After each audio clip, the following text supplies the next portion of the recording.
Let's get the ball rolling. All right, we are live. So, welcome. I've been actually looking forward to this one because I don't get a chance to talk to too many writers, and I should talk to more of them.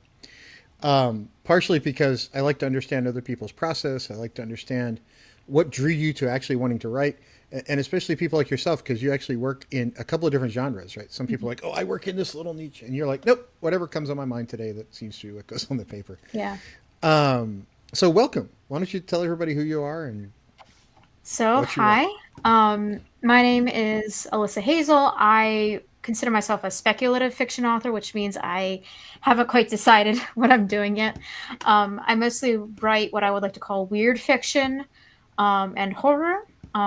Recently, I've released my first two novels, which one is a science fiction thriller, and one is a low fantasy, which is almost pseudo historical in how low of a fantasy it is. Right now, I'm working on the sequels to both the sci-fi thriller and the low fantasy. So, a lot of eggs in different cartons, so to speak.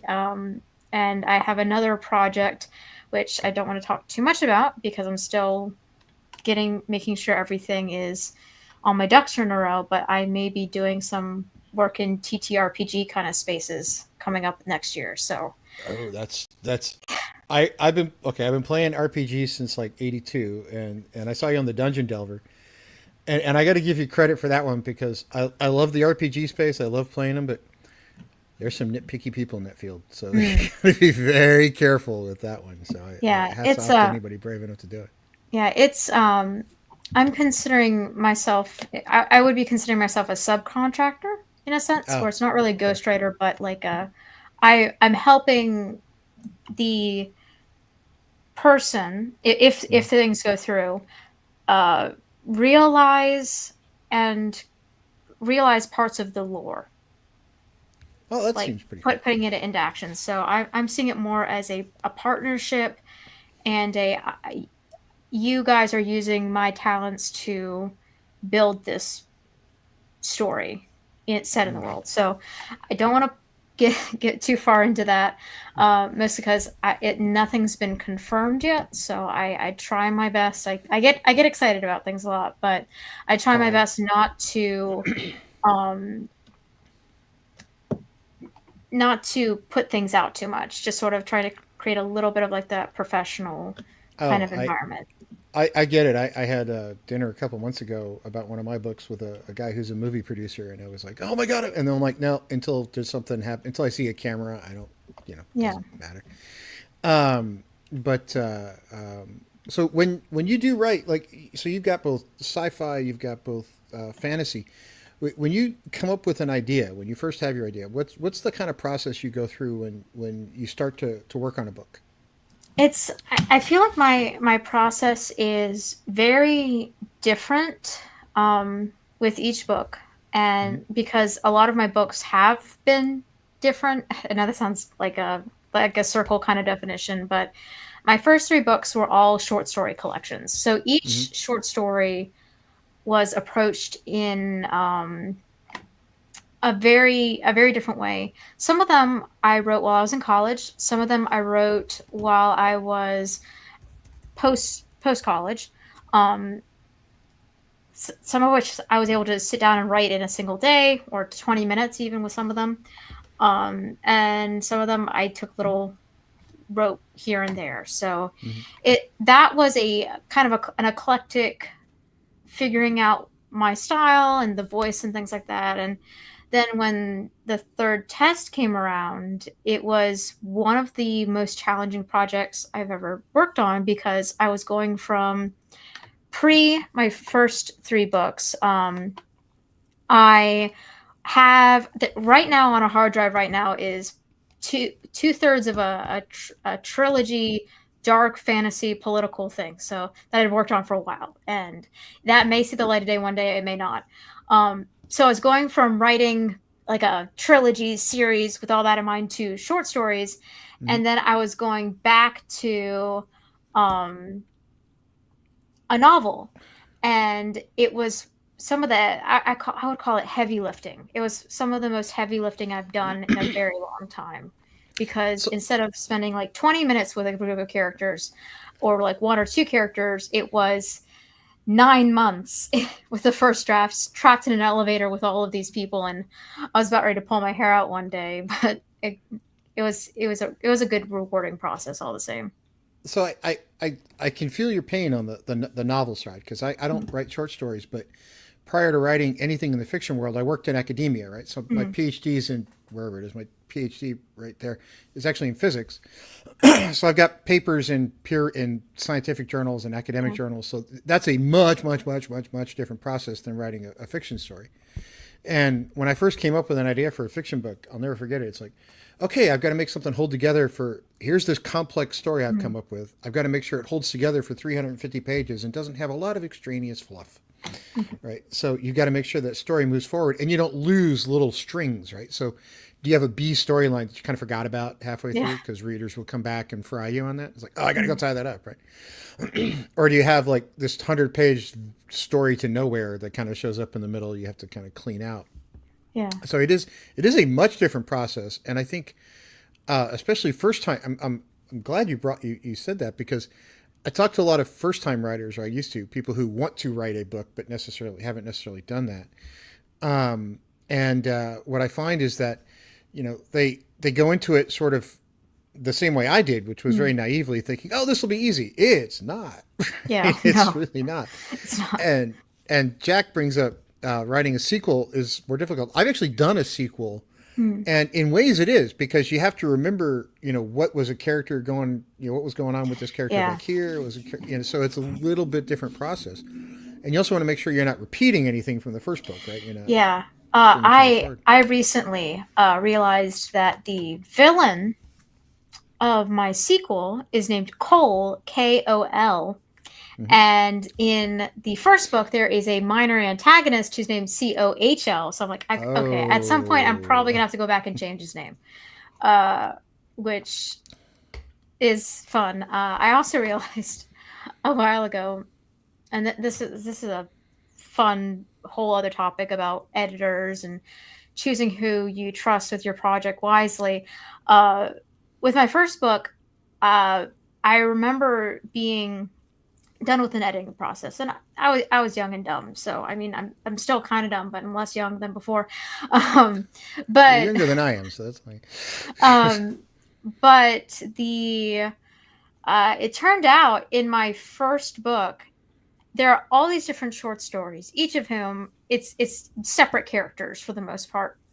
My mom called me and was just like, "Hey, do you know that there is multiple different characters named Thomas in your short stories?" And I was like, it would have been nice for the editor that I paid like $750 in pre-COVID money um, to mention that little tidbit. Uh, I mean, I should have realized that. But the good news is I caught it pre-launch and I was able to fix it, uh, which started my love-hate relationship with hiring editors. But that's a whole nother conversation topic for probably later on, It which might get certainly me in hot is. water. Yes. But no, Yeah. it's the process of a sequel is a challenge in and of itself. So I feel like this year is going to be another round of challenges of writing two sequels in two different storylines with two different sets of characters and two different genres and tones. Um, so after this, I've decided, okay, I'm going to take a moment and figure out what the heck I'm doing with my life because I need to pick a series for right now and that find out what people are gelling with the most. And I'm also longing to go back to the horror genre, which is like I probably some ADHD riddled something in there, but I'll figure it out. So when you first have a story idea, and I find this is fascinating for different authors too.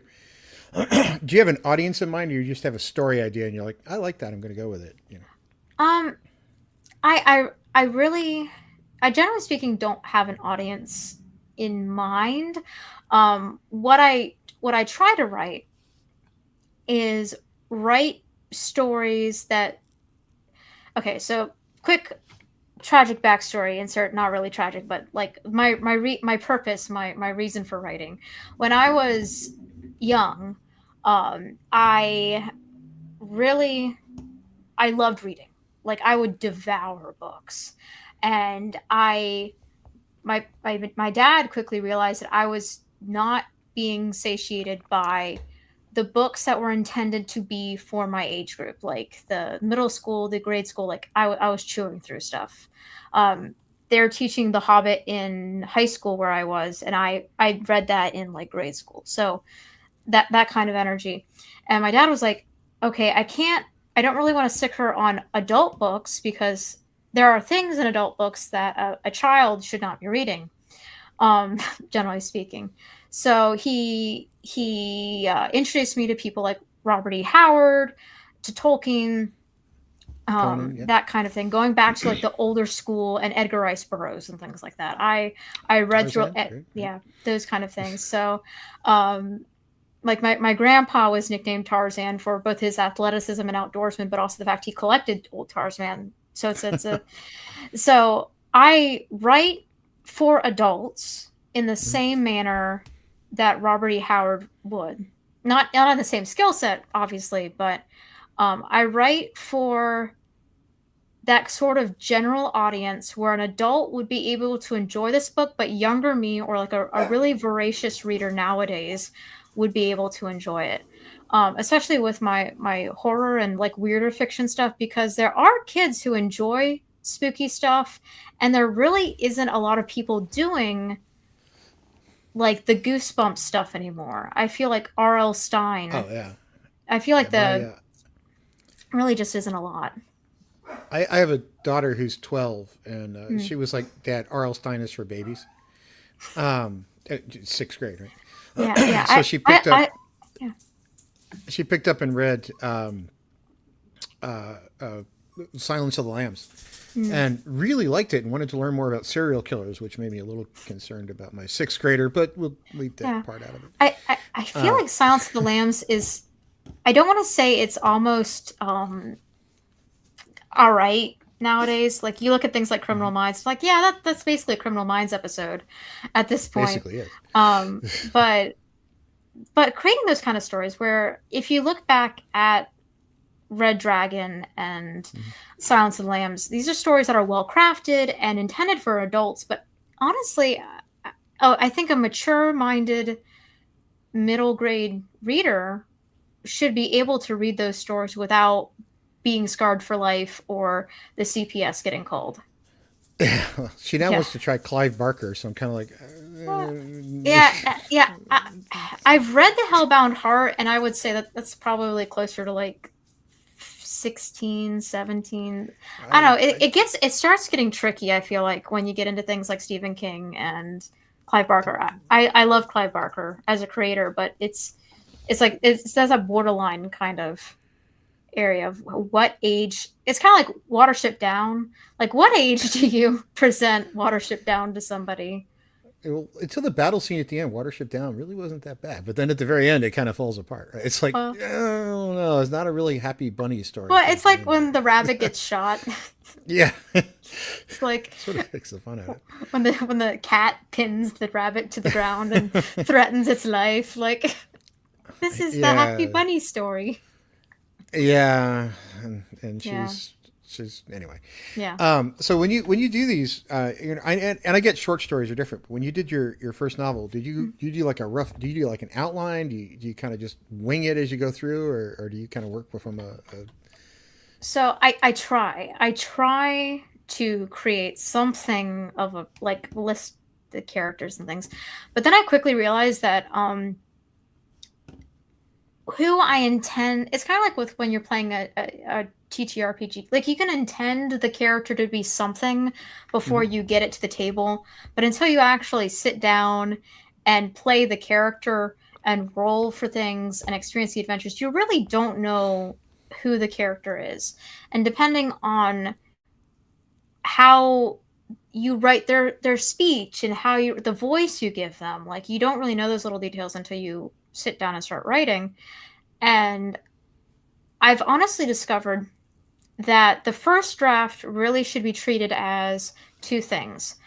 Um, I like using analogies when I talk to people about the process, and I liken the first draft to a potter getting the clay on the wheel. That is, you're not going to have a pot ready to go when it's like slammed onto the wheel. Like that's not the function of the first draft. It's not supposed to be perfect. It's not supposed to be done. It's not supposed to be the finished product.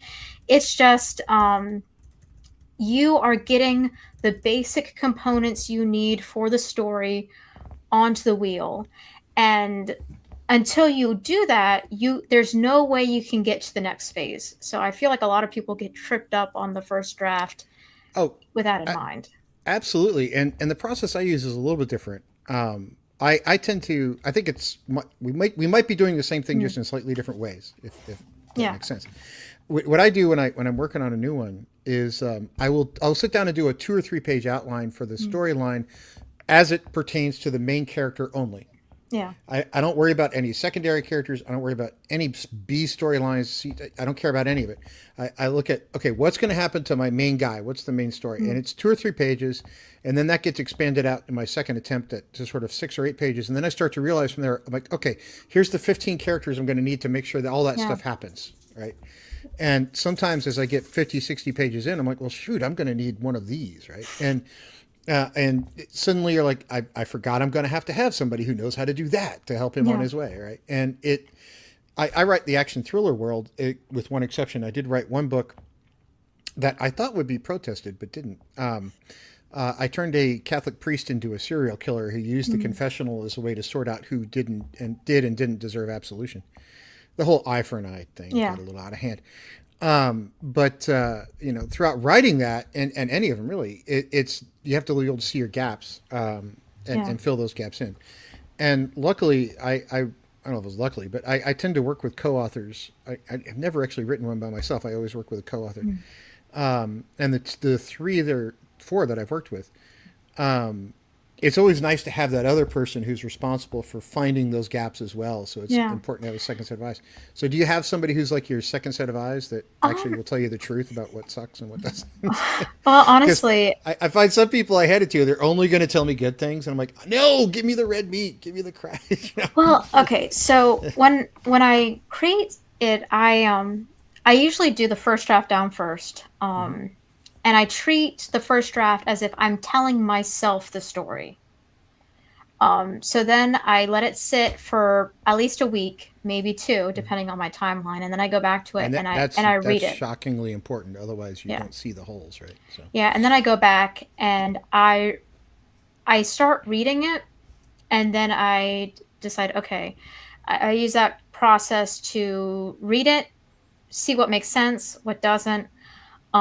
I've discovered recently, especially as I've gotten into audiobooks, that figuring out how my voice translates to another voice is actually really significant in terms of finding issues or errors or like that kind of thing. Um, the just sort of hearing it in another person's voice.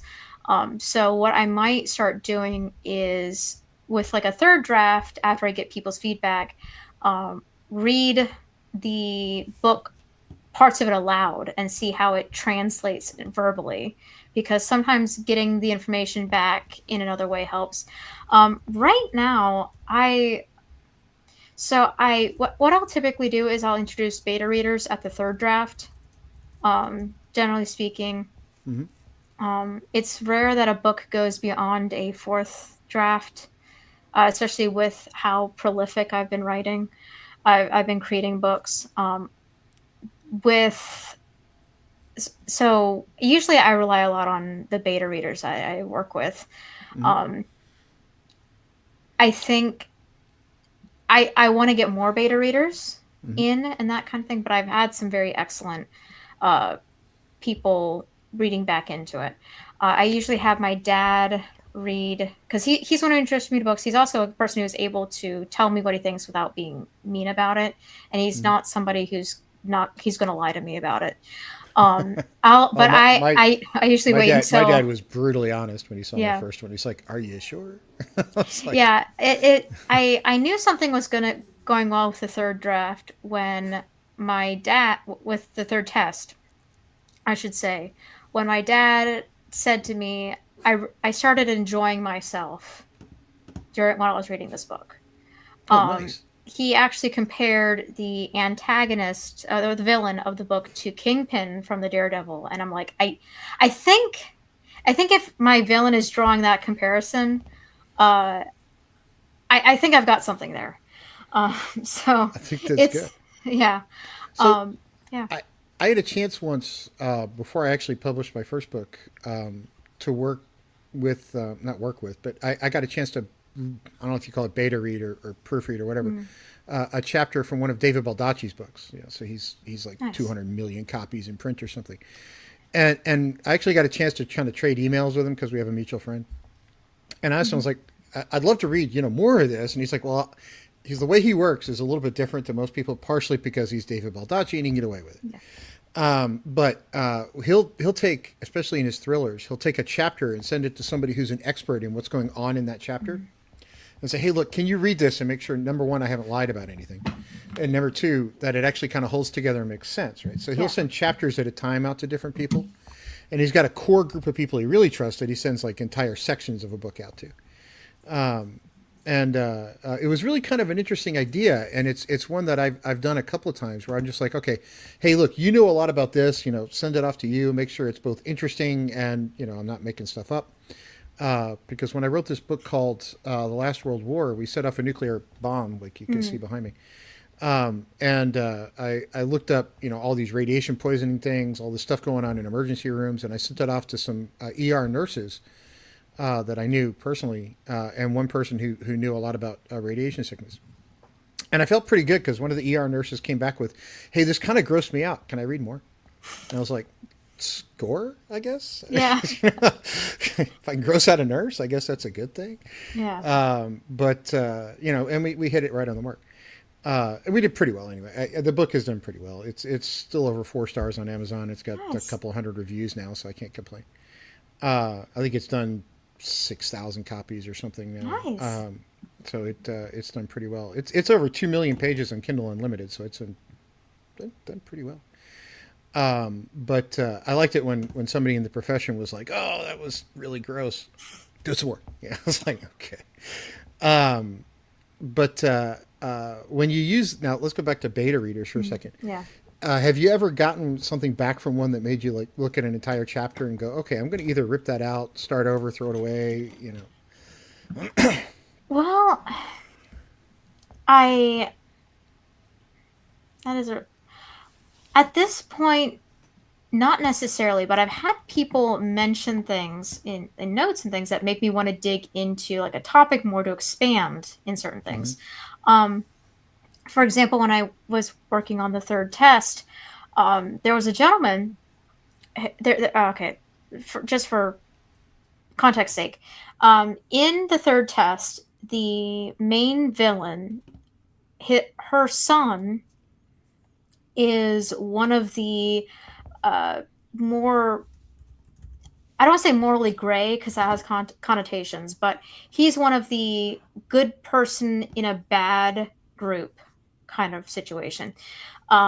And when the beta reader got back to me, he said something about how he was raised in a very I think he said either Mormon or something like that environment that was very insular, very more like kind of cultish. I'm not sure exactly what it was, but it was something along those lines. And he said the experiences of this character really resonated with me. And I was like, okay, I need to dig into that more.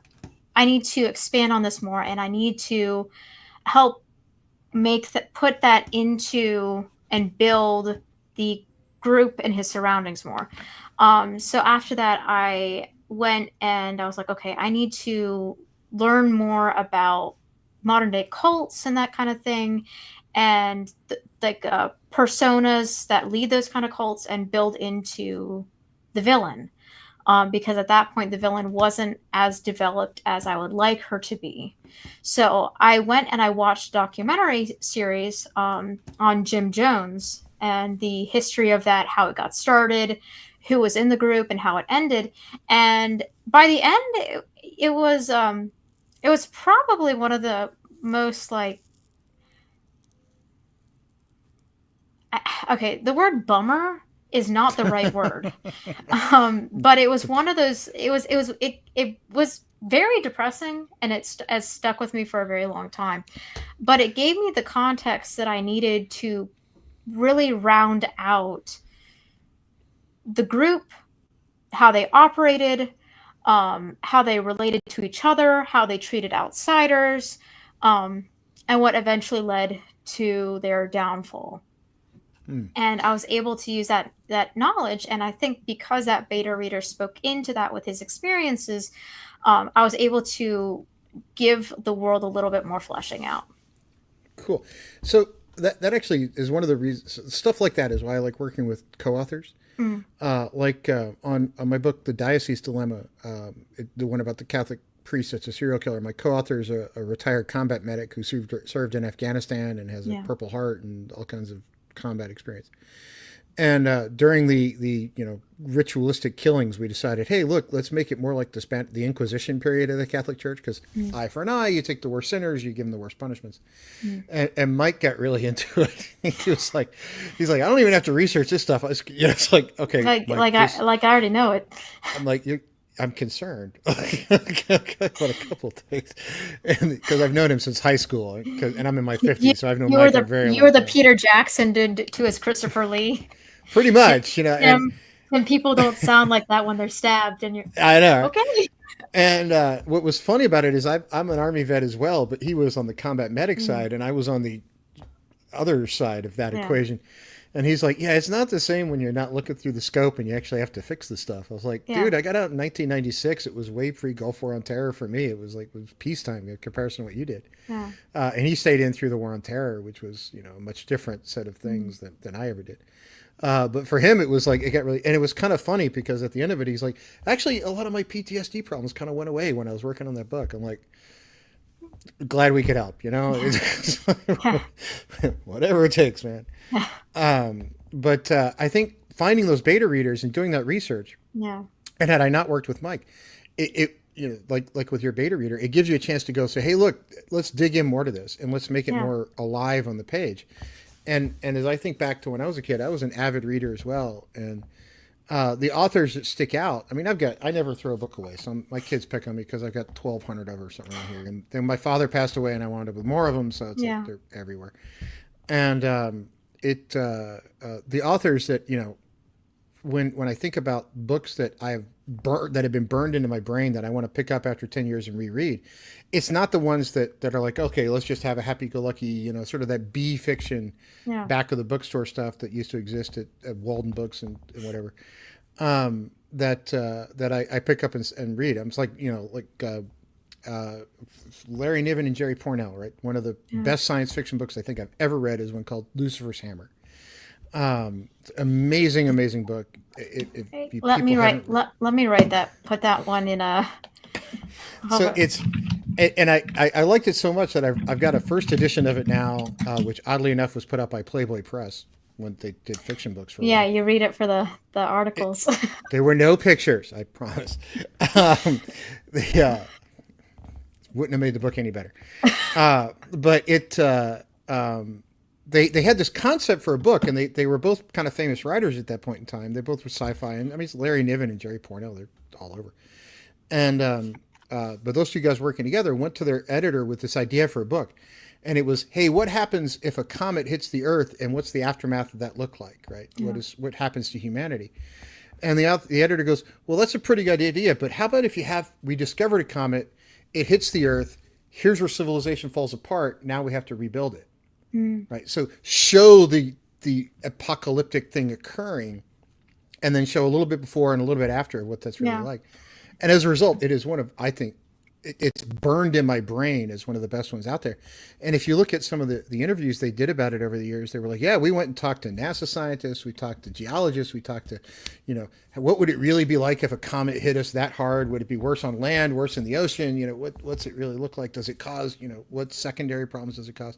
And they researched the snot out of it. So as a result, it's burned into my brain now as this thing I can't get away from. And Yeah. every 5 or 10 years, I pull it out and reread it because it's just that good. And anyway, I enjoy it. It's like, how long before humans turn to cannibalism after the Yeah. apocalypse starts, right? That kind of stuff. So that those sorts of bits of research I think are more important than people give them credit for. Yeah. And I've talked to a lot of people who want to write, and they're like, "Oh, I just have this story I want to write." I'm like, "Okay, have you researched it?" They're like, "Oh, I don't need to do research. I'm good." I'm like, Yeah. I feel like "Sure." in I so I have I have a weird love hate relationship with research because as some of you guys know, I hate math. I'm not great at math. I never took physics, and I screwed through with a B minus in chemistry. So I don't know what possessed me to write a science fiction novel, but here we are. I feel like there is a threshold for readers, especially if a book is well written, of believability. Like they'll keep with you for a second. So if you um, I think if you add enough details that are realistic to a setting, you don't need Mhm. to, like, you should do research and you should follow through with things, but you you don't need to have as much details as I think people think. And I feel like a lot of authors also can get lost in the research side of stuff too. Oh, Um, definitely. Sometimes, and then there's others like um, I'll pick two out of the air that sometimes annoy yeah. me for no apparent reason. Okay. Um, Tom Clancy and George R. R. Martin. Mm, I don't need to know why they like with Tom Clancy. I don't need to know why they chose rivets the size they did to make the yeah. submarine. We don't need to explain that for a half a page. I get it. And George R. R. Martin, we don't have to go on for 2.5 pages about how they prepared the fish for the meal. I Yeah. don't care. I mean they're just they're um there are people talking about, like, do your characters ever use the toilet? Why I would that don't. need to be on the page? I Like, is it adding anything to the story? Like, we I've had people ask me. It's like, well, what's your character's sexuality? I'm like, there's no sex in the book. Who cares? It doesn't even. yeah. We don't discuss it. It's whatever Yeah, you it think it should be. I don't care. It's well, I mean, it's kind of one of those things. People asked me early on if there were romance in my books, and I was like, well, in three of my books, it's mostly horror and weird fiction. So sometimes there is a married couple who is going through this horrific thing together.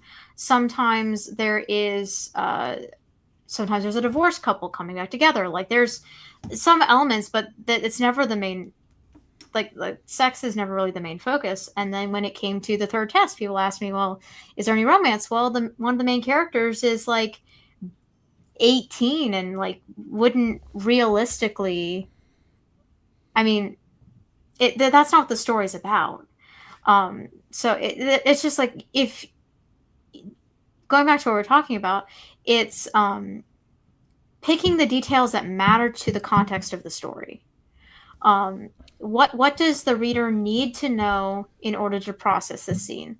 Um, the one category that I've found that has helped me a lot in research with horror, especially, is okay, not to get like kind of gross on the stream for a second, but studying the decomp of dead bodies, because I feel like people in general, because of the prevalence of murder mystery TV and police procedurals and things like that, people do not have an understanding of what happens to the body after death. Um, because depending on, again, not to get TMI, depending on how full their intestinal tract is and how full their bladder is, it's going to smell pretty foul pretty quick in that oh, room. definitely yes. So one example, in my most recent in my sort of the end of the Twitching Light trilogy, which is my weird fiction books. The book Stress Fractures starts with a story called Yellow Bellied, which is about a man obsessed with eating money. Like it's a compulsion, it's an OCD kind of thing. I told you to write weird fiction. You didn't believe me. I told No, you. eating. I'm gonna have to. I've Like, been dating a therapist. I'm gonna have to ask her. People. well, I wanted the overall theme of the book, Stress Fractures, is showing about like psychological stuff. So the first, it's literally whenever he gets stressed, he eats money. And then he just like it. The end of the story, uh, his he eats so much his stomach has ruptured, and so when the police officers come into the room after he's been missing for a couple days, uh, and has potentially murdered somebody, um, what they find, I I try not to do splatterpunk, but it is a as accurate as I could be description of a body in decomp. And I think when you're creating a scene it's that horrific, you have the little. It's not necessarily you have to be like, oh, it was terrible and there was poop everywhere, and it's just like, but giving enough little details about how the scene smells and how it looks and the darkness and the light and just the closer you get to the room and the reek of bile in the air. It's just, Oh, I think I, understanding the little details can really make can really elevate a scene. I think you're right because getting those details right also matters. Like when in the last World War, when we were working on that one, trying to figure out exactly what radiation poisoning does to the human body and then describe Oh. it. It was pretty disgusting in a few ways, right? And Yeah, it's pretty bad. I read I think it's called Radium Girls recently. uh-huh. What, have you read that one? No, I haven't. But It's I am a almost, nuclear. I do have a PhD in physics, and I worked in nuclear for a while. So it might be of interest of you then. It's basically it's like a uh almost documentary put to page. Like it's somewhat dramatized and some it's like half dramatization, half historical uh documents about the Radium Girls and what happened to their bodies, and then the lawsuit that followed in relation to the companies that were using radium, oh, just nice. sort of that whole process. And what happened to those women is some of the most like that like the most horrific things in the world are in reality that I fiction could never um I I've encapsulate. read a large number of books about World War II. In particular, the ones that are uncensored and true and honest about what went on in the prison camps. If people Mm. actually read some of what went on, it's far beyond the horrific things people can imagine. But it pales in comparison to what went on in the Pacific on some of those islands. That's Mm. just almost never talked about. In terms of the Japanese, Yeah, yeah, in terms of what's and there was a couple of prison camps in Asia that like you don't hear about ever because yeah, it's that bad. between the Japanese and the Japanese and the Chinese and the Serbians, uh, you it's one of those things where on the one hand I draw a lot of from those like horrible awful things to write Mm. my books. I think that's why I read a lot of uh, really fluffy uh, webtoons comics to balance things out. I gotta get my pH levels back to where they're supposed to be. Oh no, I get it right because if your headspace like when I was writing Diocese Dilemma, my headspace was all around serial killers and that kind of stuff, Yeah, and I started looking at things a whole lot differently when I was writing that book, yeah, and you start to worry about yourself a little bit, like yeah, and hmm, oh, especially when I was living by myself before I got hmm. married, and it's when living here by yourself in an old house, and it's learning to live with yourself after taking in all of what the worst things that humanity can do to each other is yeah. Yeah. I got one that might make you a little bit more freaked out than that. Okay, Harry, Okay, here we so go. Spill so the my tea, Tim. dad, my father was before he was my dad was a software engineer, but before he was Yeah. a software engineer, which he started in 1962, he actually was studying to be a Catholic priest. Hmm. Uh, Obviously didn't do that, or I wouldn't be here. Yeah. So, well, that didn't quite work out. But he was always very active in the Catholic Church. And as a result, I'm not, but let's leave that part out of this for a Yeah. second. When I wrote the book, The Diocese Dilemma, which is about a Catholic priest serial killer, I sent it off to some friends of his that are priests, one of whom's a bishop. Hmm. And the stuff I got back from those priests was like, we love this concept. This is awesome. I was like, wait, time out a second, guys. What? Like, you don't understand how many people come into confession. It's like, we know you're just going to go do it again. We know Yeah. you're beyond absolution, but we're not allowed to do anything. This is like our fantasy. And I'm like, okay, you're freaking me out even more, man. And so they sent it off to a bishop who wanted to send it to a cardinal. And I'm like, that vote, the guys that vote for Pope? What are you talking The about? Pope shows up and it's just like, damn, I left your book. I was like, Can you sign my? The Pope mobile rolls up and like, I was like, time out, no. But it's out now, and it's yeah, actually like my worst selling book ever. But yeah. it was so much Why is fun it? to Why is write. it that But the books that we work the hardest on that don't I do have as well? no idea. Yeah, And it was actually the first story idea I had was I wanted to write that one, but I couldn't quite get the emotional side of it right. So I yeah, wrote like 5 other books while I was kind of warming up to that one. yeah, And I took like 3 stabs at it before I finally was like, okay, that one now it's finally right. And yeah, I think I got it. And the reviews have been great. I mean, out of the people that have bought it, but yeah. it's like I wind up giving it away to people. I'm like, here, read this, and Yeah, it's uh, kind of like for me that Stress Fractures, which is the book that Yellow Belly does come from. This is really sad to say out loud. It has been on for sale on Amazon for uh, almost around 3 years now. It doesn't have a single review on it. It is, it is, and a part of it's my fault. I probably should have. It was back before I got really serious about marketing on X, and so I'm like, mhm. I screwed my baby over. I'm so sorry, but that's this book Yellow Bellied is in, and that one is it's like these stories are probably I don't want to say the best of the collection, but it's the book that gets passed over the most, sadly enough.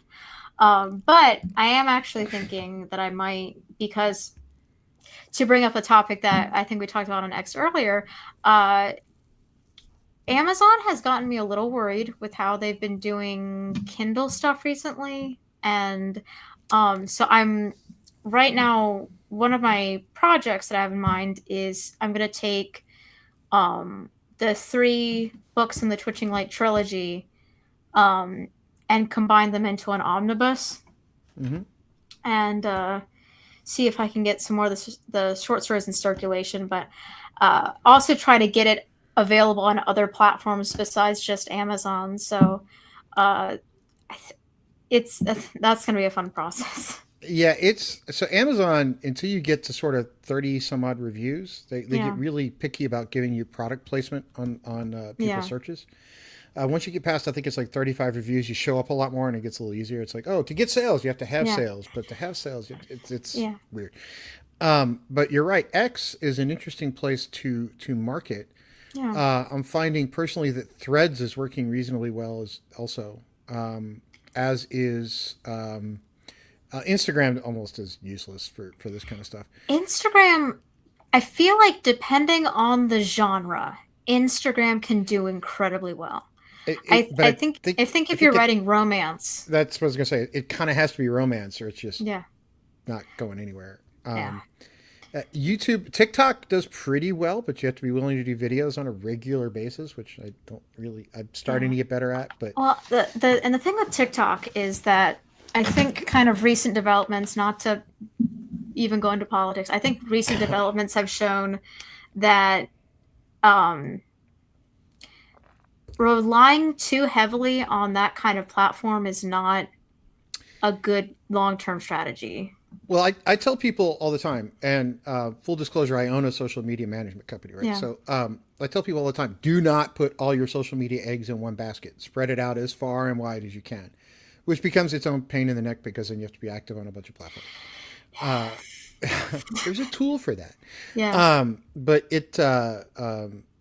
it becomes problematic when you start to really kind of try to wrap your head around how to do that. But because of things like TikTok or just changing tides, Elon Musk buys X and a bunch of people leave. You don't really want to put all your eggs in one place. And also, one of the things I like about your X feed, and this comes from my, let me take my writer and physics hat off and put my, I actually own a company that does this. I see a lot of indie writers and indie game developers who that's the only thing they're talking about is, oh, buy my game, here's my game, here's my game. You actually have a mix of sort of different things because it is social media. You've got to be social as well as, kind of put your word out about your books. And you had a couple that actually kind of I still laugh at whenever I think about it. Like you had one the other a couple weeks ago now. I found the secret to a hungry husband. You just feed him, and they're no longer hungry. That was funny. Yeah. Feed him. You just feed them. And I've got two teenage boys. I'm like, how much? Yeah. It only works, but like an hour at a time. Yeah, no, it's pretty crazy. I I I had an X account a long time ago when I had a YouTube channel. Mhm. Many moons ago. I think some people might still remember my YouTube channel from my group of people. Um, but I feel like through my failures of 7 years with that YouTube channel, I learned a lot about social media and social aspects and things like that. Um, one thing I learned pretty quickly is that you and I've talked about this a couple times with people, um, is that when you're posting, you want to keep to like a you don't want to post about the same thing all the time, but you want to have like Venn diagrams of stuff you talk about, um, that will are things that you can bring back towards the content that you work on. Um, and it's kind of mercenary to speak about it like that when you're talking numbers and topics you like and things like that, because Mhm. you want things to be authentic, because I think that that's what people are looking for is authenticity. But if you're also treating your platform like a business, you have to be aware of what works and what doesn't. Like, I'm not going to talk about my love for Korean soap operas on my business account. I Like, mean, that's exactly it. So, like, and the other thing I don't think people realize is, and you're an author, so you'll get some of this. yeah. Is there's two things that I wish people had told me before I started writing, and you're indie and I'm indie, so Mm. we share the same pain. Number one is the number of people that are going to walk up to you and go, you know what kind of story you should write? It's like, "Ugh, I have my own ideas. I don't need yours. Okay, I Yeah. promise you. And the other one is the number of people with their hand out ready for you to pay them lots of money to do something, whether it's editing or Oh, yeah, cover yeah. art or Oh, it's like, just give me $2,000 and the world will be yours. Okay, no, yeah. that's not how it Yeah, works. no, I saw somebody post replying to somebody saying that they dropped like they were like 10 grand in the hole over a book or something like that. And I'm like, How? how? Yeah. Like when I worked full time, that was like half So of my annual, almost half of my annual salary, like a so third of so my like annual salary. Like, how do you? you've got some decent cover art, right? And Yeah, a lot of times you'll see indie authors who don't.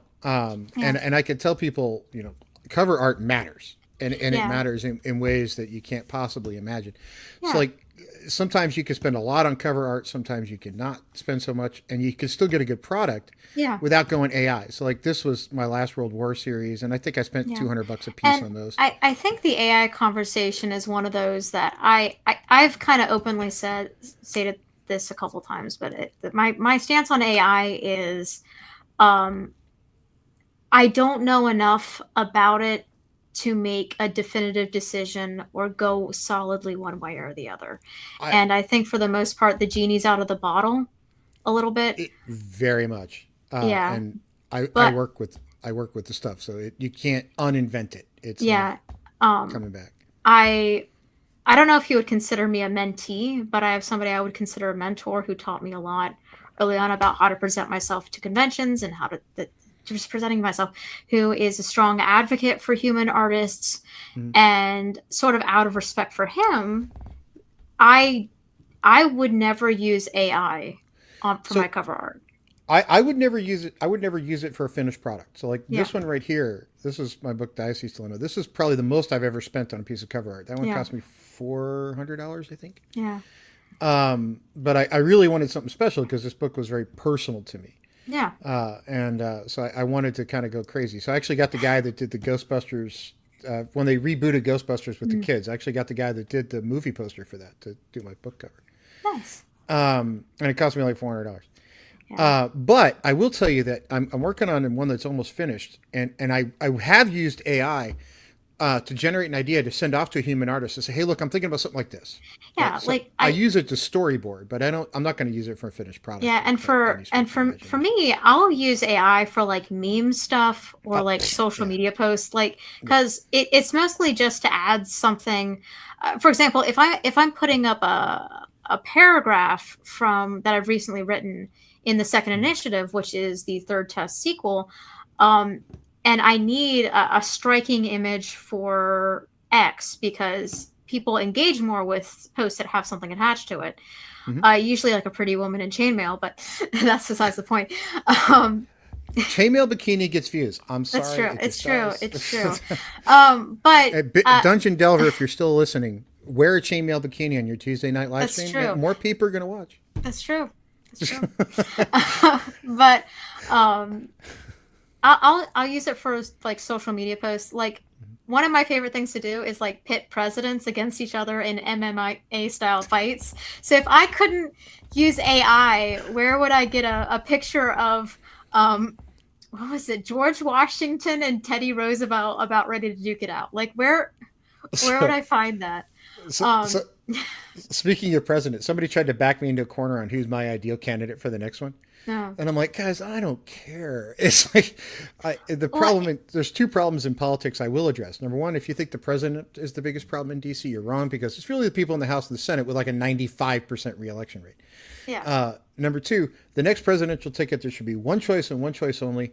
It should be Mike D and Ad Rock, the two surviving Beastie Boys. They should be our president and vice president because how much worse can we possibly have to choose from other than some of the stuff we've had over the last 20 years? They'd at least be fun.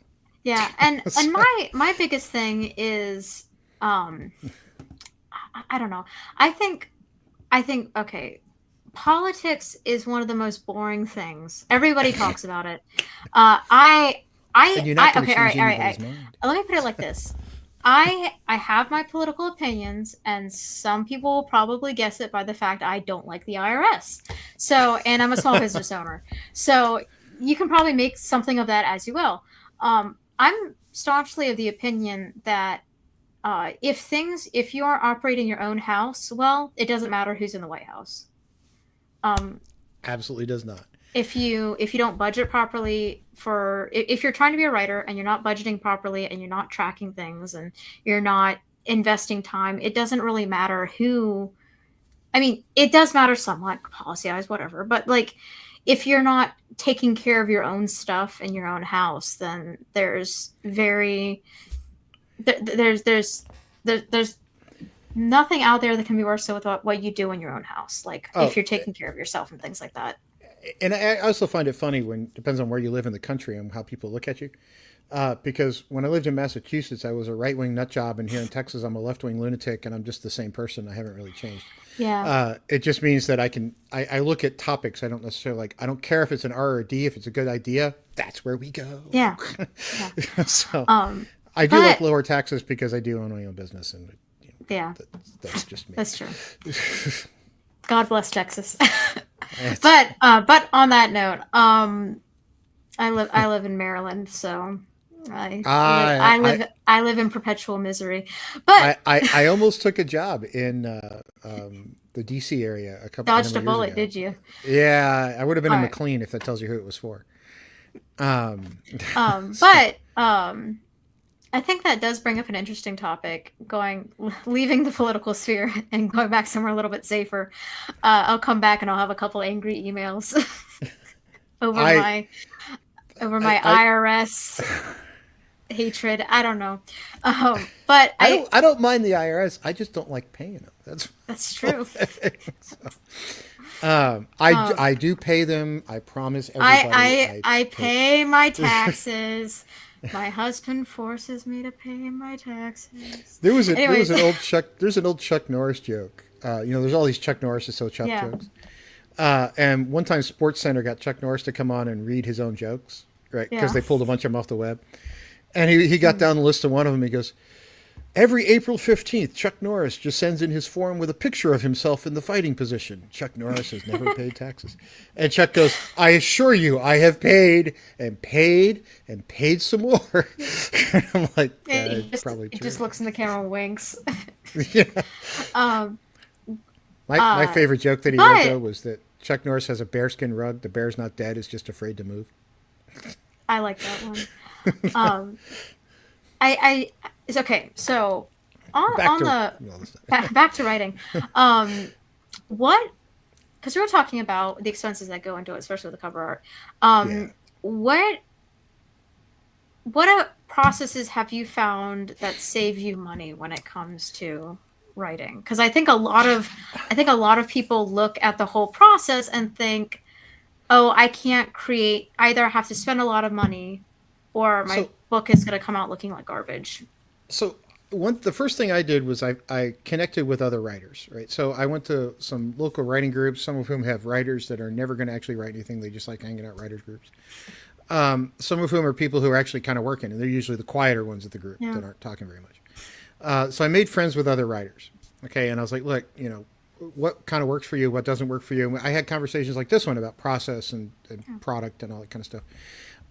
And then I found people that I could bounce things off of. So like I yeah, don't use beta readers. Okay, okay, I tried early on to use them, and I found out most of them, if they read it at all, it's like sort of a cursory look maybe, and they just kind of tell you what you want to hear in some cases. I wanted people who were going to be vicious and tell me everything yeah, that's absolutely wrong with it. I wanted like, you know, you said your mom and dad, right? So people like that who are actually going to give you the unvarnished truth about what's good, what's bad, what's indifferent. yeah, So I have a few people like that. My other advantage is I always work with a co-author who is absolutely the four of them I've worked with don't pull punches because their name's on it too, right? yeah, So it saves that beta reader step. And when it comes to editing, I never have used one beyond a pure grammar editor. I don't use yeah, content editors at all. Mostly because I've read so many books over the years. I'm like, I'm kind of not writing for a living because I do other stuff for a living. It's not how I mm, earn my primary living. Although I have sold paid copies, 26,000 copies now, and all in on Kindle Unlimited, I've got about 4.5 million pages read. nice. So I've sold a lot for an indie writer. In fact, I've sold more than some writers that have actual publishers. But it what really works for me is not worrying about all the stuff people tell you you must do. Right? Yeah, I'm like I know when I think it's good enough to send out, and then when I think it's good enough to send out, I put it on a shelf for 3 weeks, and then I come back and read it again, and I find all the other ugly stuff that was in there. yeah, Right? Because if you read it 6 times in a row without doing other stuff, you're never going to see the ugly parts of the baby. yeah, So I find people to work with who are mean, I mean, that are complete jerks, right? So like my buddy Mike, I've known him since high school. He's not going to pull a punch. He's going to be like, yeah, dude, this is worse than that girl you were dating when you were a junior, right? He doesn't pull punches. That's the clean version because he's an old sergeant and he yeah, gets much more disgusting than that. God love him. But so I have a series of people who are just vicious. yeah, And the other thing that I find works really well is being active on social media about things other than your own writing.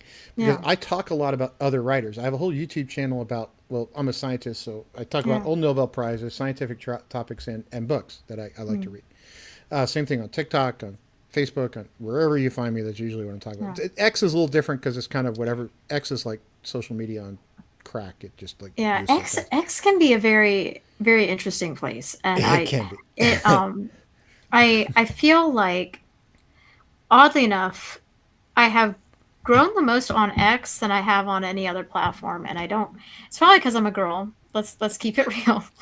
Well, that I'm a helps on any social media Yeah, it's platform. true. That's But just the growth I've experienced on X, and the amount of sales I've had primarily through X has been kind of wild. And I feel like authors really just need to find they need to course branch out and to make sure they're not all on one social media platform. Mhm. But I feel like a lot of authors need to find out what platform works the best for them. They do. In fact, that comes down to the demographics, right? So it's like Yeah. who actually is where. You got to do your research. You got to do. I Yeah. hate to say do your research, but where are you selling books? Am I selling books to men? Am I selling books to women? And where are men or women? So like, if you look at social media in general, uh, Twitter is leans male. It's sort of Yeah. 70% male, 75% male, depending on how you count it, or depending on what numbers you believe. Pinterest, on the other hand, is like 90% female, right? So depending on what you're marketing, that might be an option for you. Uh, uh, Facebook and Instagram are 50-50 male female. Yeah. Threads tends to lean a little bit more female. YouTube is sort of 50-50. Everybody in the world seems to be on YouTube.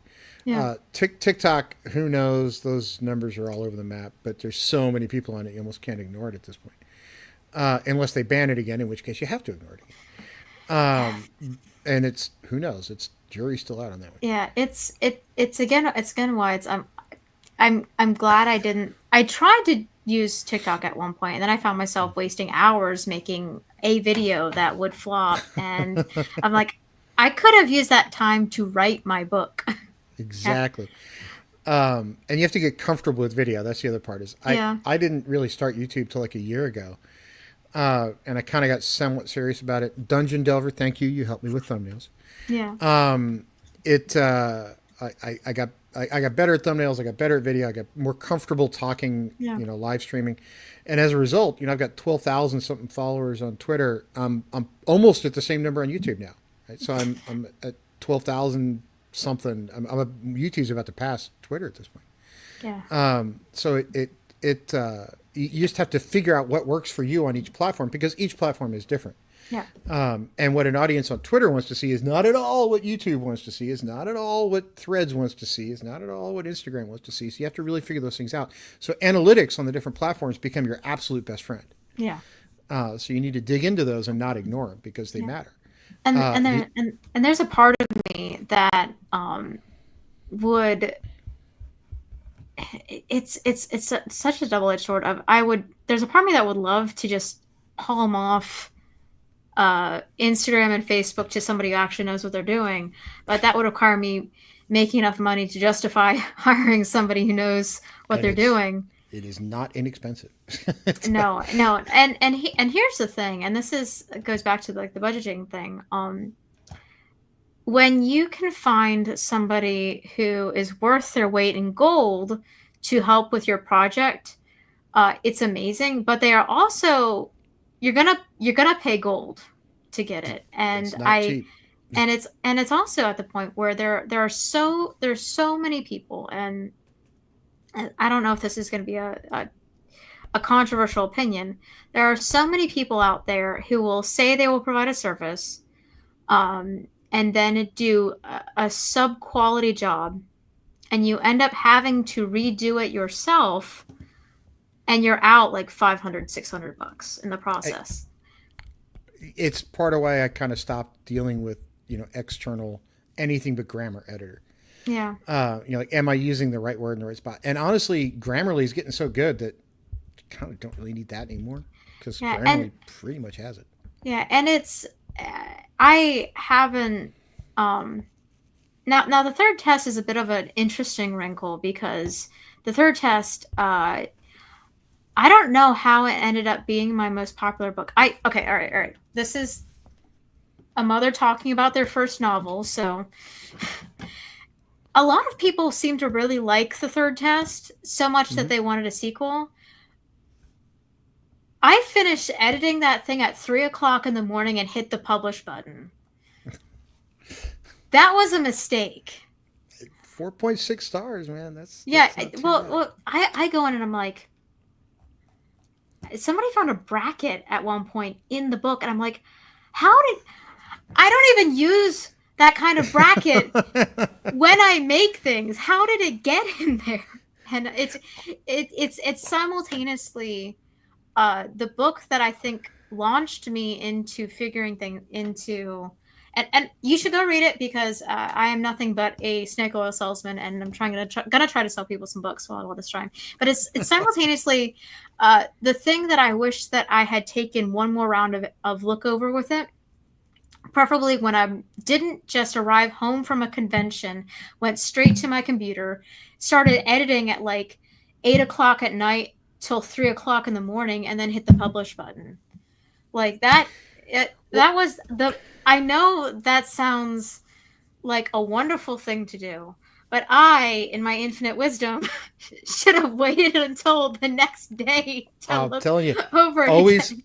as soon as this works for me, as soon take it for what it's worth. As soon as you think it's ready, put it on a shelf. Yeah. Wait a couple of days, a couple of weeks, pick it back up, go through it real quick one more time, and you'll be impressed with what you find. Well, here's the That's thing. Like and as I get older, 3 a.m. is like if you wake me up at 3 a.m., we're gonna have a some little chat. someone better be dead, or they're going to be dead.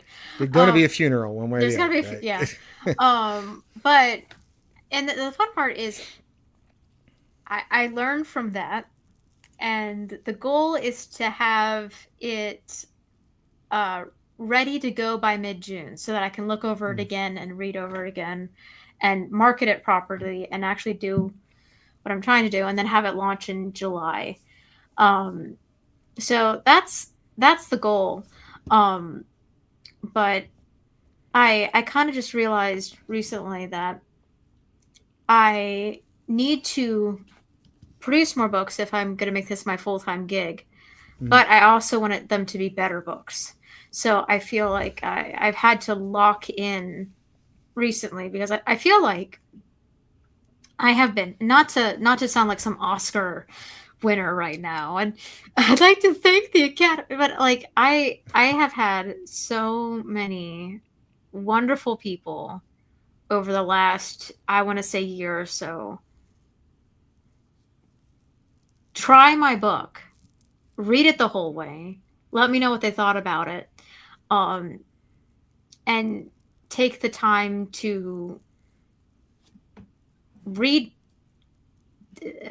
want to see more Mm-hmm. and share my stuff. And it's really been them who've helped me to grow. And I feel like, and they've done that despite the fact that there are a lot of flaws looking back on the third test. And I'm like, I owe it to these guys to create something better than last time. So I think that's really key, right? Is trying to push yourself to get better, trying to push Yeah. yourself to get bigger. And honestly, the best marketing I've ever had is readers talking to other readers. Yeah. So I could post all day long. I could do any kind of marketing. It doesn't matter. And I've run Kindle ads. I've run all kinds of Yeah. marketing everywhere. And some of them work great. Some of them don't work at all. But you have to get really kind of persnickety with exactly how you set up those electronic ads, Yeah. which is an art form in and of itself. But I find the best thing, honestly, is readers talking to other readers and talking to readers as a reader. So, like, especially on X and even Facebook, Instagram, Threads, any of them, people know. I mean, there's no mistaking that I'm an active reader. There Yeah. is you can't miss it when you look at my thread for any length of time. I read a crap load of books, and I talk incessantly about them. Sometimes I'm not very complimentary, but that's only because I'm honest. Yeah. So, you may not like it, but I've learned, and I've bought a number of books off of X from other people who write. Mhm. I'm starting to learn to don't talk that you've said that you've bought the book until you've started reading the book. Yeah, because otherwise you'll start getting people like the next day going, "How'd you like it?" I'm like, "I'm on page 3." Not It's like- not just that. It's just if I end up not liking the book, I don't want to be unkind. Now, I would never do that to an indie author. Okay, Yeah. I there are first line authors that are well represented and well known. I will bash to my heart's content, but Yeah. the indie authors that are struggling, if I don't like it, I'm just going to be quiet. I'm not going to say anything. But Yeah. Which I will say, even though I that's what I do, I feel like that's become part of the problem. I don't want to say the problem, but it's an interesting kind of insulary thing with indie author growth, Mhm. because a lot of us need reviews and need feedback in order to progress. But if we don't if we don't want to hurt people's feelings or don't want to Oh, demotivate people and you don't want to discourage people, and it's kind of the, or and that, sometimes it's just like, I think it was a well written book, but it just didn't catch me enough that would want to read another one. And that's, and that's part of the process. That's part of the problem, right? Is I've been asked by a lot of people to read their stuff and like, oh, what do you yeah, think? I'm like, well, if I don't like it, I don't like it. And if I don't yeah, like it, and you ask me privately, I'll tell you that, right? But I'm not going to bash it publicly. But I've had people like get mad at me because I privately told them like, hey, I bought it and I wasn't. They asked me what I thought, and I like the end. I'm like, well, I didn't really like it all that much. I don't yeah, really feel like doing a nice review for you online. And they get mad and block me. I'm like, look, every book is not for every person, yeah. and you know, And it's why when I ask for reviews, it's just like, dude, it's like good, bad, in between. Like, slap a review on it. I'm working on the yeah. sequel right now. If there's something Yeah. wrong, if there's something you didn't like about the first book, let me know, cuz like It, I'm making the second one now. I can do a U-turn in some stuff if I need to. it's funny you mentioned that because I learned 1-star reviews I almost never look at, right? So I've had some people leave 1-star reviews and not bother. I read them, but I kind of take it with a okay, they were mad about something. Two Yeah. star and 3-star reviews I love Yeah. because they usually are very constructive in the way they're written, or they're at least informative on something I completely messed up, right? And it Yeah. gives me a chance to go back and fix it. Yeah. So I try to look at all those things like with a grain of salt, and but I think the other one that you have to stay active on that kind of worked for me over the years was Goodreads. Yeah. Uh, it, Goodreads is a lot more interesting because well, not more interesting, but it's um if you go on Goodreads and look at my reviews, um I actually have a lower star rating for my books on Goodreads as opposed to Amazon, almost which I, always yeah, almost happens to everybody. It's yeah, just yeah, which I'm not really offended by it, but it's very curious because, like, okay, which is it somewhere in between, like that kind of thing. Like the third test to me, I would say, if you're giving it a 3 star, I would say that's fair. Mhm. Like there, I in turn, there are a lot of people who have enjoyed it, so I think people should go read it, because I mean it's my book, you should read it. But I think a 3 star review is something that's fair because there are flaws to the book. So Mhm. it's, I don't know, I think it's I would agree. I think a 3 star review that goes into depth, or like a 4 star, 3 or 4 star reviews that go into like, okay, what kept this from being a 5 star review to you, outside of like personal preference kind of things. um so Yeah, yeah. I mean, I get that too. And Jack had a question mhm. about how do you make it better in the sequel? Well, like with the only sequel I've written was for the Last World War. I wrote a part two, and in the first one, uh, Mike, my co-author, and I worked on the concept of, hey, how do you really make the U.S. irrelevant militarily? And the answer is you take two nuclear weapons and you put it where we build all the military aircraft and where we Mhm. build all the military ground vehicles, and then we can't field new aircraft or ground vehicles or spare parts. And then you can kind of attrition us out of existence, which is the whole point of the Last World War. Yeah. But how do you make it better than that? So Mike and I were like, how do we up the ante? And so we went with, well, biological weapons, and we were actually working on it and released it, and we got it all finished, and then COVID hit.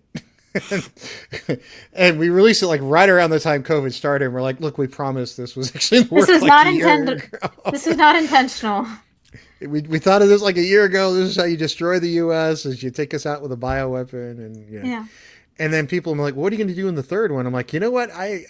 We wrote the Diocese Dilemma instead, and because that was kind of what we were working towards anyway, Yeah. and we were thinking of doing a sequel to that one, but if you read through that one, you're like, we actually killed some people so good. I'm not sure how you increase the, because Yeah. it's got this sort of, you got this priest killing people, you got a police investigation, and how do you make a connection in between these people other than they're all Catholic? Well, you said it New England, and most of New England is Catholic, so now you got a bigger problem, Yeah. right? So was an interesting book to work on. But then how do you make it bigger? Like you get 20 priests serial so we're looking at sort of how you make that even an even bigger book in the next one, and it becomes problematic. So it's not Yeah. a straightforward here's how you do it, right? I Yeah, mean, and it's interesting that he brings it up because the when I started writing the sequel, I thought the process was going to be easier because I'd written two novels at this point, and I'm like, holy smokes, I have to remember what happened last time. What happened last time? Like, go back and revisit things, and how do I character incorporate? list. You know, Yeah, who like who was who was the Joint Chiefs of Staff yeah, again? yeah, Yeah. who and or like little things, and because I didn't again, the third test was kind of my first novel, so it was basically like held together with duct tape and chicken wire at Yeah. what it felt like in some places. Um, but when I went from that to that, it's like, okay, so the second initiative starts like the story gets rolling about 5 years after. Like it starts about a year after, and then but the bulk of the story is set 5 years after the first one. So who's returning? They're 5 years older than they were. How did the and time what happened to them in those interim years change who they are as characters? What has remained the same? Um, and here's and what I struggled with. yeah, How do you make it so people can read it as a standalone and not force them to read the first one? that is yeah, that one's the biggest issue because when um, a lot of what Katina grows from, and Katina's the main character, I would say the lead of the ensemble cast Mm-hmm. in the third test. Um, a lot of her character growth happened in the third test. So when you go to the second initiative, it's just like, okay, so she's launching from where the first book ended, but to understand who she is going into this second book, and I'm gonna have to iron that out a little bit. It's how do I uh, condense everything that happened to her into a couple of lines or share who she is, because a lot of her it's like building the character growth into the next part in the next Mm-hmm. chapter in the next arc, especially if it's reoccurring characters. um, and like for example, when she ends the third test, I'm not going to spoil anything because I want people to read it, but she's kind of in this very comfortable place. Like, I intended this book to be standalone, no sequels, nothing. Pretty definitive end to the story. And then people are like, we want a sequel, we want to see War of the World. And I'm like, how do I basically ruin this woman's day? This poor 18-year-old girl who has basically gone through horrible, terrible space pirates, losing people that she loves, cultish act, like has is home has and it she's landed and it's like okay, well, uh what she was doing at the end of the third test isn't necessarily kosher with the government. It's not really illegal, but they want a piece of it action, so It's a gray area. they throw her in prison for 5 years while they basically seize control of what she was doing. And so it's just like, okay, how do I have to condense why she ended up in prison in the first place, have the first part of the book be a starting point for her character arc here with the 5 year jump, and then the main story begins, because this isn't going to turn into a 70s women's prison movie. Like, this is not Orange is the New Black sci-fi edition. This is so how do So I so you know who was good at that as a yeah, sci-fi writer? You ever read any of Mike Resnick's work? I have not, but let So me Mike put that in the Resnick was Google this here. sort of pulp fiction writer who wrote short novellas, if you will, like kind of 200-page paperback books that you could Yeah, buy for like $2 back in the day. And he wrote a ton of them, like hundreds, like I think he's 300, 400 of them. yeah, But it he was really good at that because he'd write these 3 or 4 part series, and you could actually pick up any of them as a standalone, and it kind of worked. But he was really good at that sort of, up front, let me just give you the data dump that you need. But he was masterful at it, kind of like Margaret Weiss was. You ever read any of the Dragonlance books? Yes, So I read. Margaret Weiss and Tracy Hickman were masters of one thing. And if I ever had I've never spoken to either of them, but if I ever had a chance to, I would tell them, like, look, you guys nailed one thing in a way not many writers do. You give backstory, but only as it pertains to moving the story forward. Yeah, You don't give me 20 pages of exposition crap that I don't need unless it's moving the story forward. And they're so good at it, you don't notice that they're telling you backstory.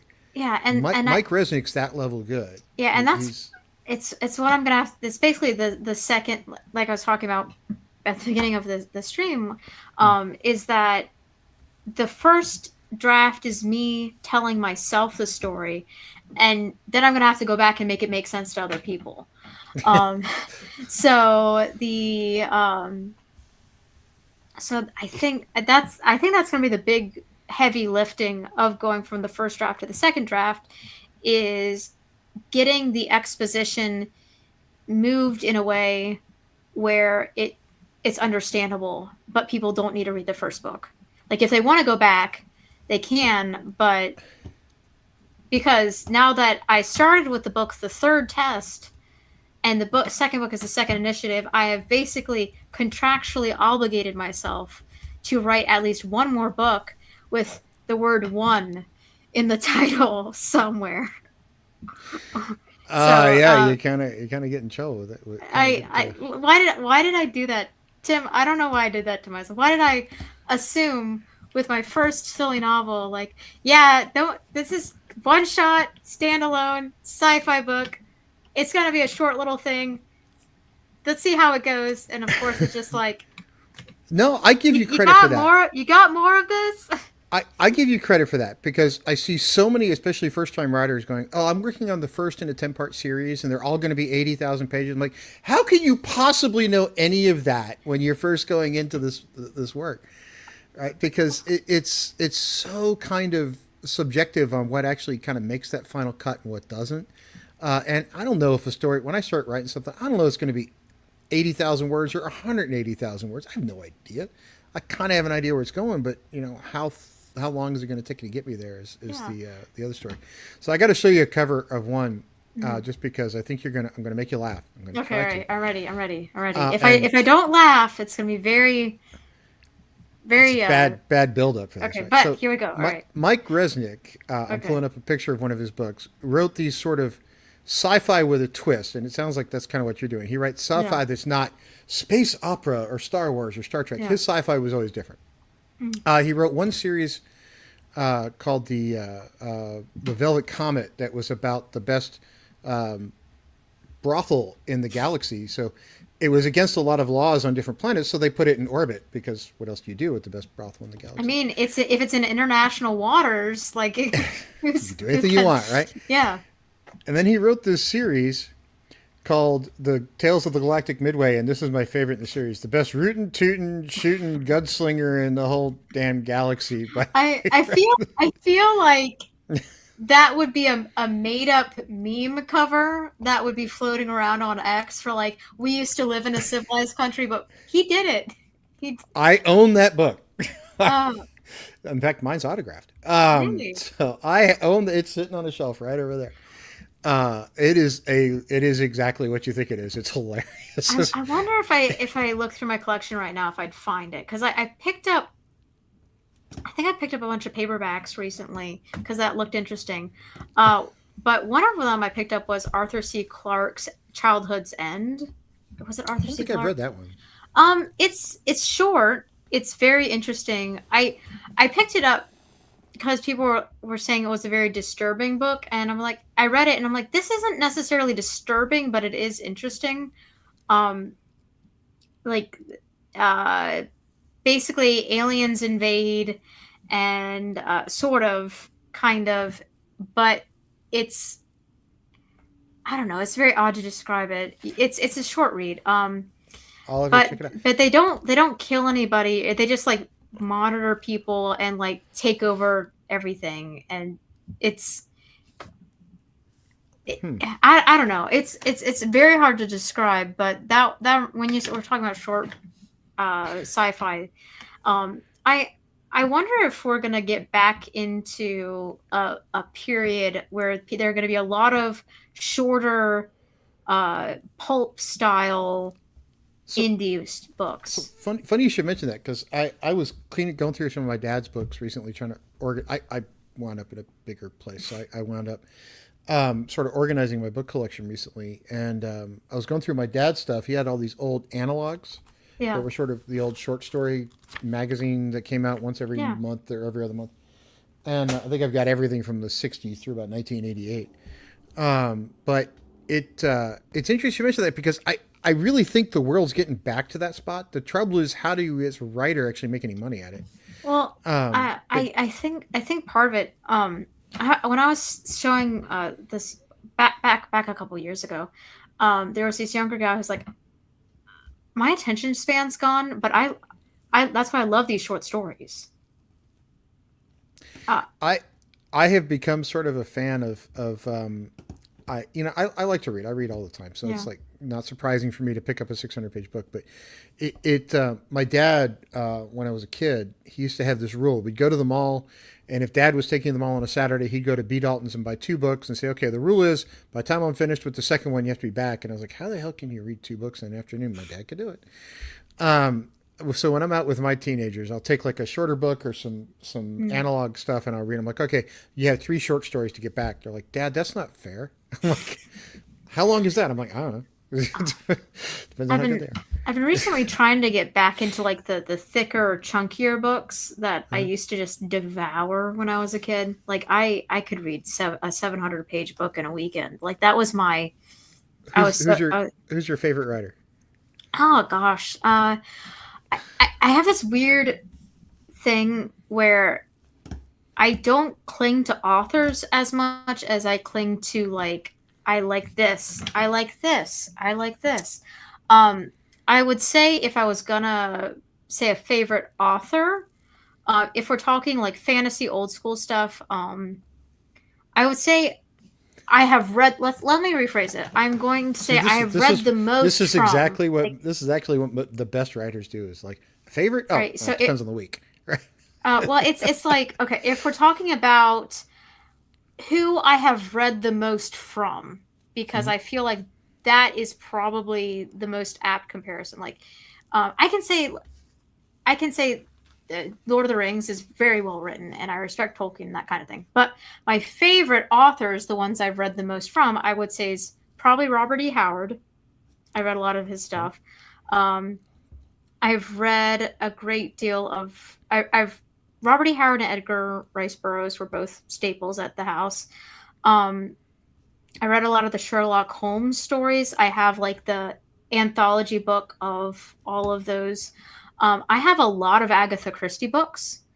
Mm-hmm. Um, I've noticed recently that I read a lot of thrillers, nonfiction, and like crime kind of stuff. So Agatha Christie, Red Dragon by Thomas Harris.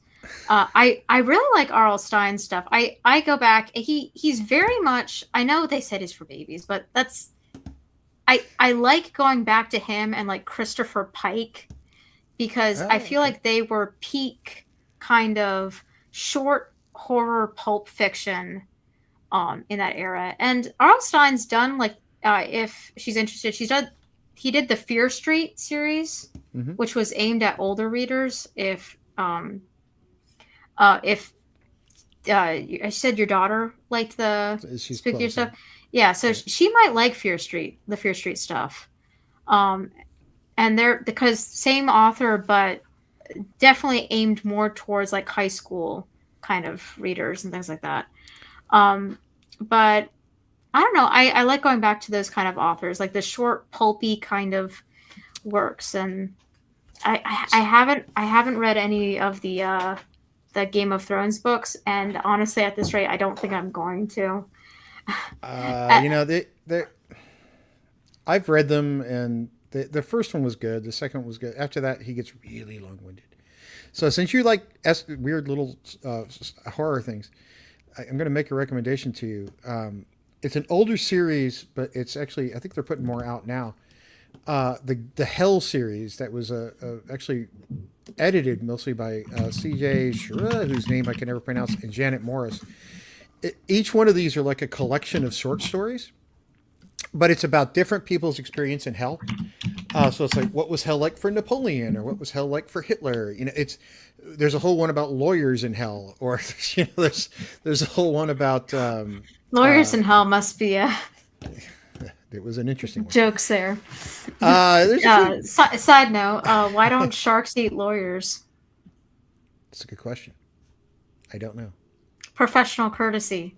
Anyways, Oh, but there's a whole one about. oh, In fact, here's the front cover of it. Dang it! Push one wrong button and the that's whole true. thing goes crazy. I'm trying to remember what other good Here's ones. here's one for kings in hell. So you actually have what's life like in hell for kings. So it's they're really well done, kind of short story-ish kind of thing. Yeah. So there's usually 6 or 8 stories in each one, and I enjoyed the hell out of them, if I can say Nice. that. But Yeah, yeah,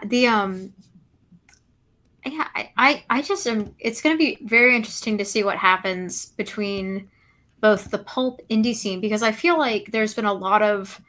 I was just talking to my husband about this earlier. I think we're in the age of dying giants.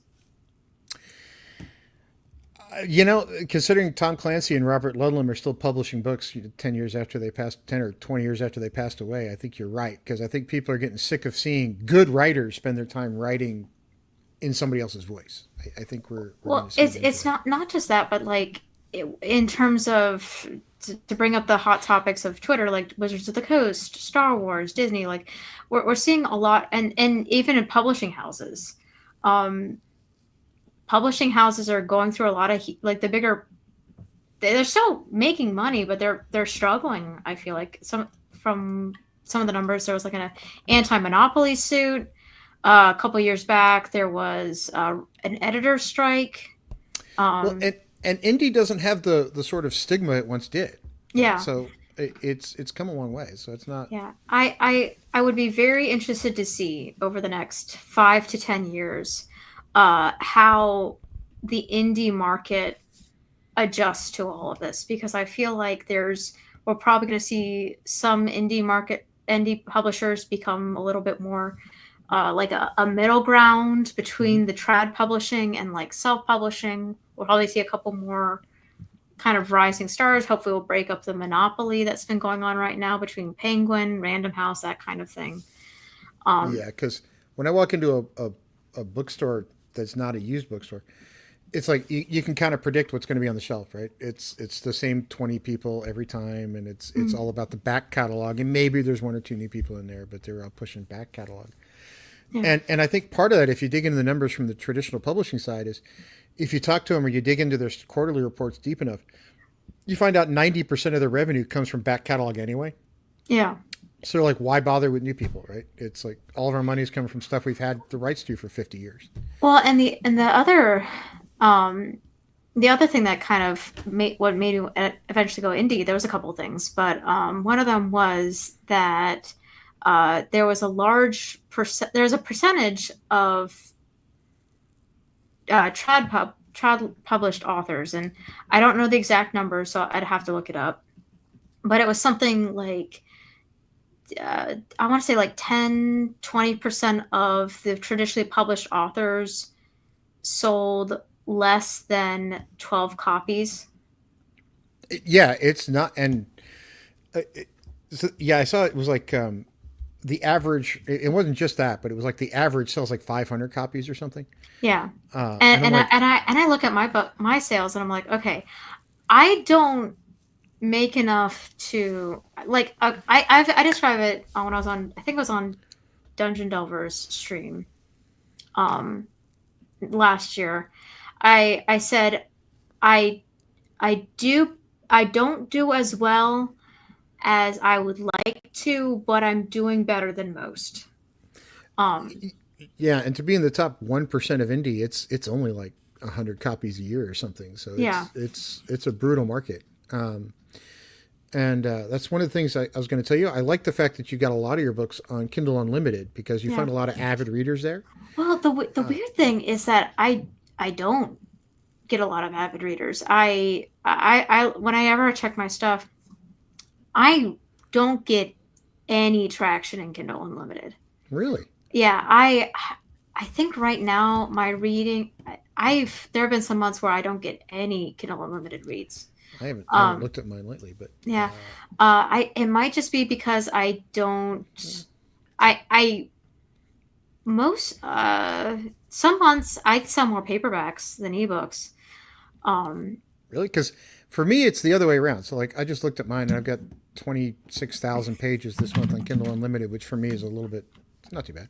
well, let me But I almost never sell a print copy. It's always digital. It's always either Kindle Unlimited or a Kindle copy. It's well like it's 50 to oh, 1. well I did just drop my prices earlier in late, I think like last month, just in preparation for the fact that I'm going to be discontinuing the paperbacks of my Twitching Light trilogy. So I wanted to let people have some, and I dropped the cost for the price for all of the Twitching Light trilogy in terms of paperback. So if people are interested in that, it is at a lower price now than they normally are. Um, but even so, and again, like I said, let me actually just pull up this year because again, my numbers are probably not as. I don't want bookshelf. I want reports. So, and I like being transparent about sales and things like that. So, let's look at this year. So far this year, I have sold 40 books, which I mean, like I said, I do better than most, but I'm not quite where I need to be. But the numbers are up from last year, and that's always a good sign. Um, but let's see, if I look at, I'm trying to figure out how to do this. Um,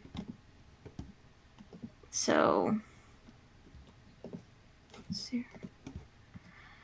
Okay, so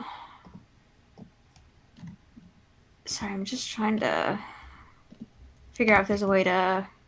Um, well, I don't quite see it yet, but generally speaking, it's at most a 50-50 split. Mm-hmm. And let's see. Formats. Let's look at ebook. So let's apply. Right. So of the 40 books I've sold this year, 21 have been ebooks. Okay, so So it's 50-50 for you, give or take. yeah, It's yeah. half and Generally half. speaking, Yeah, mine's usually like way slanted towards ebooks, and yeah, it and could be genre dependent. I mean, who knows? yeah. Well, I Um, mean, I I don't know. I am gonna be looking into selling more ebooks, but I've had the Twitching Light trilogy on Kindle Unlimited for a while, mhm. and I don't know if it's just like reader base or genre, like you were saying, but I maybe get a couple pages read here and there, but generally speaking, it just is uh, a sale rather than Oh, that. it could be genre. I'm mostly in the action thriller space, so Yeah, and it's a that whole different that might world. be the So different might be the difference. I guess that could be right because when I think back to the Diocese Dilemma, which is over in the sort of serial killer space, it's not as action oriented as nuclear warfare, right? Hmm. It tends to be people buying it. It doesn't tend to be people Kindle and limiting it. So I think when you get into that horror kind of space, it does get a little bit different. All right, so Hmm. I don't want to keep you all night. If somebody was going to buy one of your books, where would you tell them to start? All right. Well, right now, I will say I am entirely on Amazon. I am working to get. I'm hoping that when the second initiative comes out, it will be available on both Amazon and some direct sales. But I don't know for certain at this time, because Mhm. formatting is going to be a pain in the butt. But if you are Very interested true. in getting the standalone copies of the Shooting Light trilogy, or wanting to get it at a better cost, right now they are all at a lower cost than normal on Amazon. If you're interested, I also am working on getting my stuff adapted into audiobook format. And right now, two of my books are getting worked into audiobooks. Um, to Those Who Haunt You, which is I hate to say my cheapest book, but it is my cheapest book. To Those Who Least Haunt You, expensive. least expensive, is currently on Audible, and the third test should be available hopefully in the next couple weeks. It's currently in review, and ACX likes to take their sweet Oh, they time can when it take. comes. I had them take 2 months on one once. Yeah, So the third test was submitted February the 27th, and it is oof. still being reviewed. So, Yeah, they take their time. yeah, but Okay. yeah. Well, I'd love to have you back on when you get closer to finishing the next one, or if you've got something you want to talk about. Absolutely. So I would love to come back on maybe sometime in like June or something. We can chat more sure. about it and specifics, and I can maybe cry on stream.